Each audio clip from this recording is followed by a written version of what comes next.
Hello friends, myself Prashant Apraj. Today I am giving you 4 aspect before investing in any instrument. मतलब अगर आप कोई भी instrument में इन्वेस्ट करना चाहते हो तो ये 4 फैक्टर जाने बिना आप इन्वेस्ट मत करो. First factor that is risk.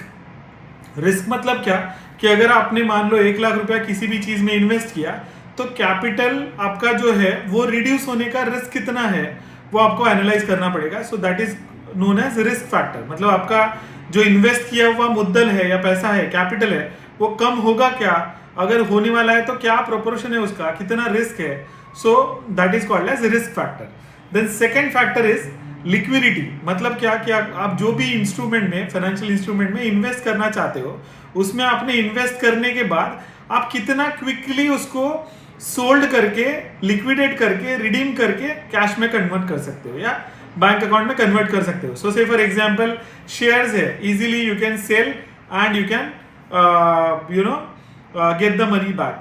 से फॉर एग्जांपल फिक्स डिपॉजिट है, वेरी हाईली लिक्विड. आपने फिक्स डिपॉजिट किया, तोड़ दिया, अगले दिन आपके या सेम डे आपके बैंक अकाउंट में पैसा आ जाएगा. सो that is the second factor, liquidity.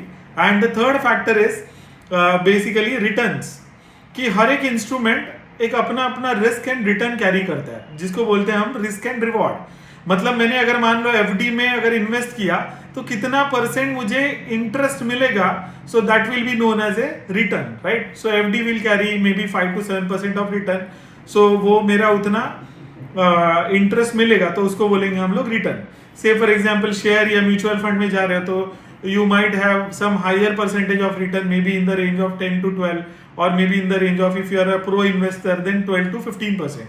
So that third factor is returns कितना मिलने वाला है. And then the last factor is tax implication.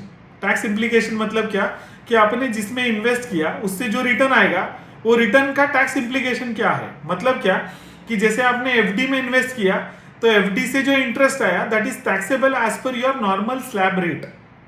मतलब अगर आप 10% में हो तो 10% टैक्स जाएगा.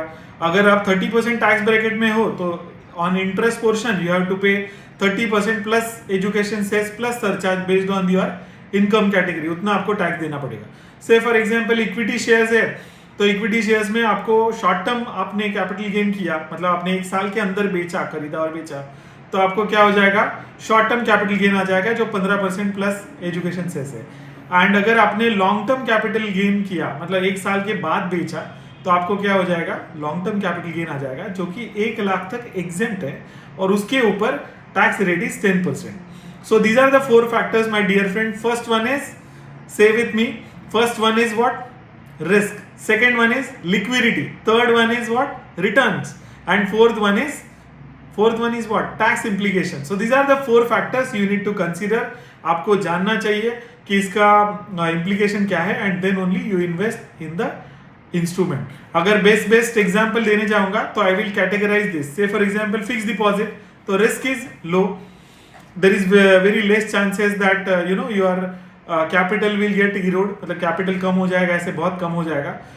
Then in terms of basically liquidity, it is highly liquid, you can redeem at any point of time. Then दूसरा आप बोलोगे उसका रिटर्न्स, तो return could be around 5 to 7% which is absolutely low. Then next one is, last factor is tax implication. तो tax implication है as per your normal slab rate, वो taxable है. दूसरा एग्जांपल लेंगे इक्विटी शेयर्स का, जिसमें आपका first factor risk is on a higher side because you should understand the market, you should understand the stock market, किस में इन्वेस्ट करना है, क्या इन्वेस्ट करना है, right. Then next one is basically liquidity. Yes, it is highly liquid. You can liquidate at any point of time. But again, if the market is down, there are a number of factors like market down है और आपने लाख रुपया invest किया हुआ है तो आप बहुत सारे लॉस में तो बेचोगे नहीं. तो even though it is a more liquid, but it is it carries a risk, right? The next one is returns. So if you are investing for a long period of time, say 3 years, 5 years, and आपने अच्छा study किया, you are taking the help of the financial adviser, या आप खुद ही study करके invest कर रहे हो with a calculated risk, then the returns are around 12 to 15%. And then the last factor is tax implication. जैसे मैंने पहले ही बताया, इक्विटी शेयर्स पे आपका शॉर्ट टर्म कैपिटल गेन या लॉन्ग टर्म कैपिटल गेन है उसके ऊपर आपका टैक्स रेट डिपेंड करता है. शॉर्ट टर्म रहेगा तो 15% प्लस सरचार्ज, लॉन्ग टर्म रहेगा तो up to 1 lakh it is exempt, no tax, and 1 lakh के ऊपर जाओगे तो 10% of tax. So thank you so much, thank you for watching this, thank you.